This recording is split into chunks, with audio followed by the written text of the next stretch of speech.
98, we're rocking. We're 8-0. We're going to Rocky Top. I mean, it's the Coliseum. Y'all know how it is up there. Oh, yeah. If you go back to the Peyton Manning days and all those days, I mean, that place is, I mean, what an atmosphere.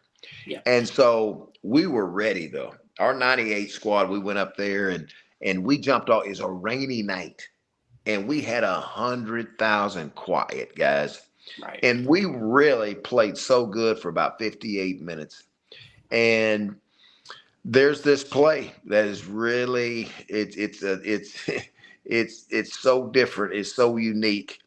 Our right guard got pushed back a little bit and tripped up our quarterback, and Clint used the ball to kind of try to balance himself, but the field was wet and the ball slipped out, and we fumbled, man, and that was a tough deal because they went on and scored. And remember, that Tennessee team goes on and wins the national title. Yep.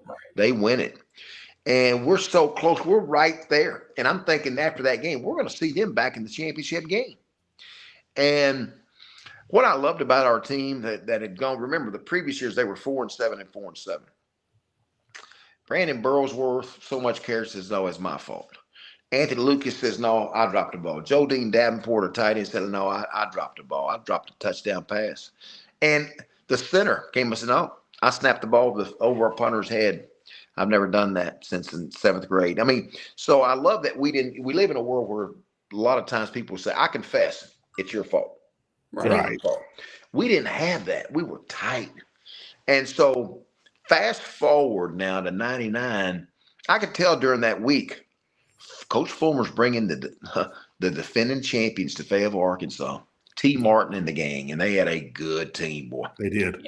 And they're coming in. But I noticed during Tuesday, Wednesday, we were a little quieter, a little bit more focused.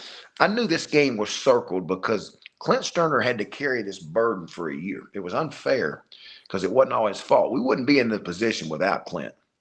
Mm-hmm. And the burden was on top of him. I could tell it. But, boy, David Barrett of Osceola intercepts the ball in the first quarter. Our fans are electric, boy. I mean, they are playing every play with us, guys. And it is a tremendous atmosphere, and it's back and forth. Boo Williams catches a touchdown pass.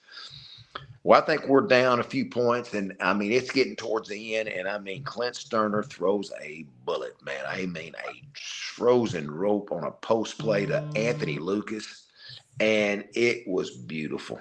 And I thought the place was gonna it was shaking, rocking.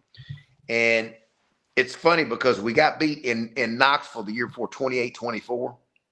We won 28-24.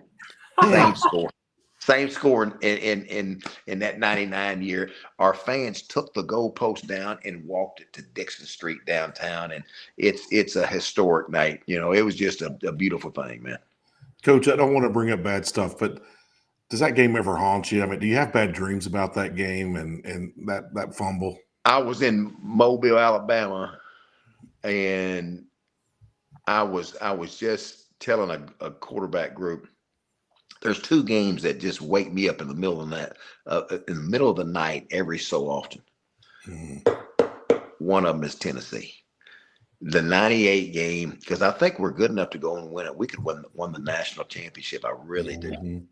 And so it's a fine line, guys. And so that wakes me up. And then the Florida game in 2007, we got Darren McFadden and the gang, and we're out playing Florida Gators. We got them.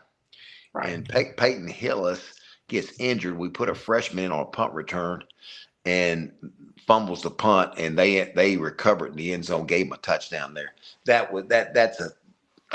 Those 2 games, it's funny. You think about those, you know, there's so many great, we had 7 overtime wins, longest games in the world. You beat LSU, they go and win the national championship in 2007.